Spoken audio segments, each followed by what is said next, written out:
Bismillahirrahmanirrahim. Assalamu alaikum students. Today we are going to study about types of waves. हमने wave के बारे में ये पढ़ा था कि वेव्स क्या है, डिस्टर्बेंस इन अ मीडियम या बगैर मीडियम के भी हो सकता है। वेव्स जो है इनको दो तरह क्लासिफाई किया जाता है, ट्रांसवर्स वेव्स और लॉन्गिट्यूडनल वेव्स। और मेन जो डिफरेंस इन दोनों में है वो है डायरेक्शन ऑफ डिस्टर्बेंस का और direction of motion of wave का। ट्रांसवर्स वेव्स वो वेव्स हैं जिसमें डायरेक्शन ऑफ डिस्टर्बेंस परपेंडिकुलर होती है to the direction of motion of the wave. Light waves और वाटर वेव्स इसकी एग्जांपल हैं और इसको स्ट्रिंग इंस्ट्रूमेंट्स में भी देखा जा सकता है जैसे कि गिटार। स्लिंकी के जरिए ट्रांसवर्स वेव्स क्रिएट की जा सकती हैं और स्टडी की जा सकती हैं। हाथ को अगर स्लिंकी का एक पॉइंट पक्का फिक्स कर लिया जाए और दूसरी तरफ हाथ को ऊपर नीचे हिलाया जाए, वाइब्रेशन प्रोड्यूस की जाए, तो स्लिंकी के पार्टिकल्स या स्लिंकी के रिंग्स भी ऊपर नीचे मूव करेंगे। जो हिस्सा वेव का अबव द रेस्ट पोजीशन हो वो कहलाएगा क्रेस्ट, जो हिस्सा वेव का बिलो द रेस्ट पोजीशन हो वो कहलाता है ट्रफ। तो यानी स्लिंकी के पार्टिकल्स या रिंग्स इस तरह वाइब्रेट कर रहे हैं, डिस्टर्बेंस इस तरह हो रही है, लेकिन वेव इस तरह जा रही है। Direction of wave is this and direction of disturbance is this. इन दोनों के दरमियान कितना एंगल है? 90 डिग्री परपेंडिकुलर। ठीक है जी। तो this is transverse wave. Again look at this diagram of water wave. जब वाटर वेव्स क्रिएट होती हैं तो कहीं से ऊपर होती हैं, कहीं से नीचे होती हैं। जो पॉइंट ऊपर है वो कहलाता है क्रेस्ट और जो पॉइंट्स नीचे हैं वो कहलाते हैं ट्रफ। ठीक है जी। सो लाइट वेव को भी देखें तो उसमें भी इसी तरह क्रेस्ट और ट्रफ होते हैं। So these are transverse wave. इसके मुकाबले में जो दूसरी वेव्स हैं वो कहलाती हैं लॉन्गिट्यूडनल वेव्स। लॉन्गिट्यूडनल वेव्स में डिस्टर्बेंस की भी वही डायरेक्शन होती है जो कि वेव की डायरेक्शन होती है। साउंड वेव्स की एग्जांपल है और उसको भी स्लिंकी के जरिए शो किया जा सकता है। अगर स्लिंकी को एक जगह एक पॉइंट पे कहीं फिक्स कर लिया जाए और दूसरी तरफ हाथ से उसको आगे पीछे मूव किया जाए तो वेव जिस डायरेक्शन में बनेगी उसी डायरेक्शन में स्लिंकी के रिंग भी मूव करेंगे। So direction of wave and direction of disturbance is same. इसमें होता क्या है कि कुछ हिस्से करीब आ जाते हैं, वो कहलाते हैं compression. The region of high density and pressure to compare to normal state of the medium, it is called compression. और कुछ हिस्से खुले खुले से हो जाते हैं, उसमें मॉलिक्यूल्स या रिंग्स दूर दूर हो जाते हैं, वहां पे लो डेंसिटी और लो प्रेशर होता है as compare to the normal. उनको कहते हैं रेरेफेक्शंस।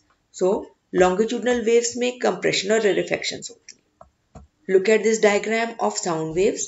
साउंड वेव्स किसी भी स्पीकर या हमारे मुंह से भी जो निकल रही है इवन वो इस तरह मूव करती है एयर में कि किसी जगह पे पार्टिकल्स मॉलिक्यूल्स एयर के करीब होते हैं, वो कहलाते हैं कंप्रेशन, और कहीं दूर दूर होते हैं वो कहलाते हैं रेरेफेक्शन। इसके मुकाबले में ट्रांसवर्स वेव्स जो हैं इनकी कुछ हिस्सा मीडियम पॉइंट से ऊपर होता है वो कहलाता है क्रस्ट और कुछ हिस्सा नीचे होता है वो कहलाता है ट्रफ। सो ट्रांसवर्स वेव की एग्जांपल है वाटर वेव्स और लाइट वेव्स और लॉन्गिट्यूडनल वेव की एग्जांपल है sound waves. Now we will observe कि स्लिंकी कैसे वेव्स जनरेट करता है।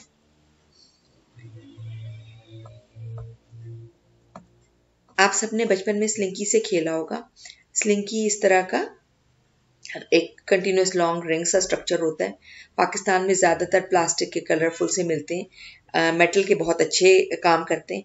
अगर स्लिंकी का एक पॉइंट हम फिक्स कर लें और दूसरे पॉइंट को हम मूव करें with the help of our hand और जिस डायरेक्शन में वेव जा रही है उसके मुकाबले में अगर हम अपने हाथ को ऊपर नीचे करें तो फिर कौन सी वेव बनेगी?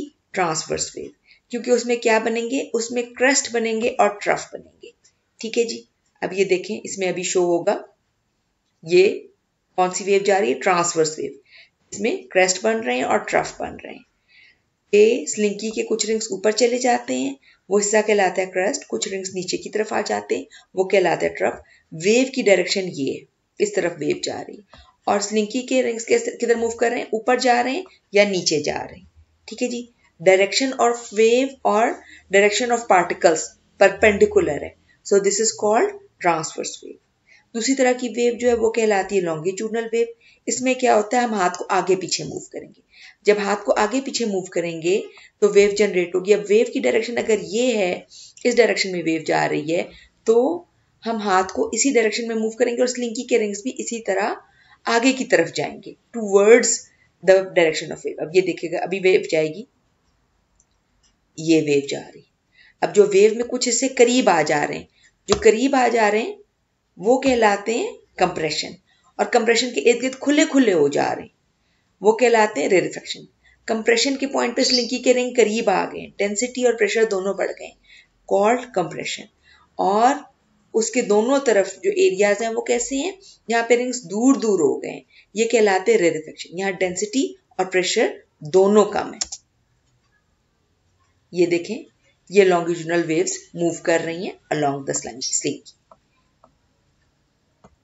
ये देखिए आपकी बुक में भी जो साउंड वेव्स हैं वो इसी तरह बनी हुई हैं कि ये कंप्रेशन है, ये रेरिफेक्शन है, ये कंप्रेशन है, ये रेरिफेक्शन है, और डायरेक्शन ऑफ साउंड ये है, और एयर के पार्टिकल्स भी उसी डायरेक्शन में मूव कर रहे हैं। अभी फिलहाल हम साइंस डेट बिट के इस बॉक्स को डिस्कस कर रहे हैं। अर्थक्वेक जब आता है ज़लज़ला, तो उसमें अर्थ की क्रस्ट पे अपर लेयर ऑफ अर्थ जो इसमें ट्रांसवर्स वेव्स भी जनरेट होती है और लॉन्गिट्यूडनल वेव्स भी जनरेट होती है। अर्थ में लॉन्गिट्यूडनल वेव फास्टर ट्रैवल करती हैं और अर्थक्वेक डिटेक्टर जिसको सिस्मोग्राफ कहते हैं वहां तक पहले पहुंच जाती है। इसलिए इन लॉन्गिट्यूडनल वेव्स को कहते हैं प्राइमरी वेव्स और पी वेव्स। ट्रांसवर्स वेव अर्थ में स्लो मूव करती हैं और इनको कहते हैं सेकेंडरी वेव या एस वेव, ये बाद में पहुंचती हैं। इन दोनों वेव्स के टाइम ऑफ अराइवल का डिफरेंस निकाल के कैलकुलेट किया जाता है कि अर्थक्वेक कहाँ से स्टार्ट हुआ है और उसकी डायरेक्शन भी फाइंड आउट की जाती है। That's all for today.